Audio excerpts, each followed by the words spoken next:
I prefer to ask you about what's going on in Philadelphia. They're the defending Super Bowl champs. They're 4-0. A.J. Brown has got his locker circled because of the tweet that he sent out about essentially turning the other cheek, if you will, or that might be a future scripture. I don't know that he's going to send out there. But here he is now having to explain why he's tweeting this, but not at anybody in particular. What's going on there? Is there anything there to this that this could signal the end of A.J. Brown at some point in Philadelphia, or not really? It's just stuff. Tom? A.J. Brown's making $30 million this year. And through the first 4 games, he's got, I think, 13 catches for like 150 yards and 1 touchdown. That's not what you expect if you're the Eagles that you're getting from a $30 million receiver. It's certainly not what A.J. Brown thinks he should be getting.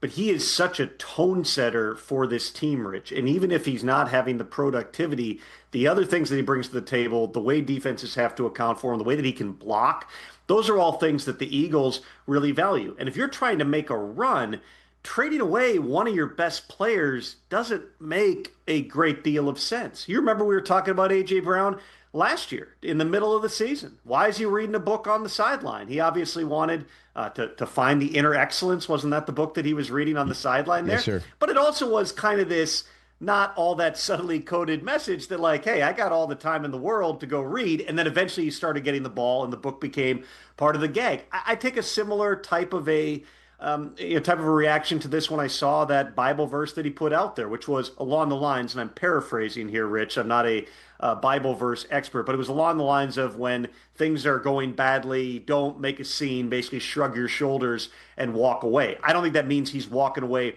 from the Eagles. It means you're not going to hear A.J. Brown coming out and ripping teammates and ripping the coaches. That's just not who he is. But anybody in this position, besides the fact that he's making $30 million regardless of what he does, anybody would be frustrated in this position because the way that A.J. Brown is wired, and this goes back to Tennessee, is he thinks when he is involved, it helps the team win. He is not diva mode. You don't see him generally freaking out and screaming at people on the sideline and screaming at coaches. But yeah, he gets frustrated because he feels like if the offense is not coming my way, we're not as good of a team. And you saw that a couple weeks ago, Rich. When they got A.J. Brown involved in the second half of the game, it was like, oh, this is the Eagles we're used to seeing. In Tennessee, you go back, A.J. Brown per capita target was one of the most effective receivers in the NFL, but he was never like a 80, 90, 100 catch guy. It was, hey, he was the complement to what they were doing with Derrick Henry.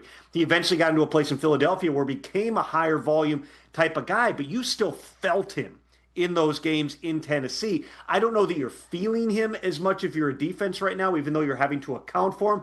I would take a wild guess, just like with the book last year, Rich, that as we move forward here over these next couple of weeks, you will see the Eagles and the opponent feeling A.J. Brown a little bit more, not because he called anybody out, but because it's the thing that makes the Eagles a lot better. I don't see it. We're still over a month away from the trade deadline. Weird things happen in this league all the time. If one of them were the Eagles, who are still, by the way, Rich, 4-0, despite all the criticism and the speculation about them, they're a 4-0 team. They want to go back-to-back.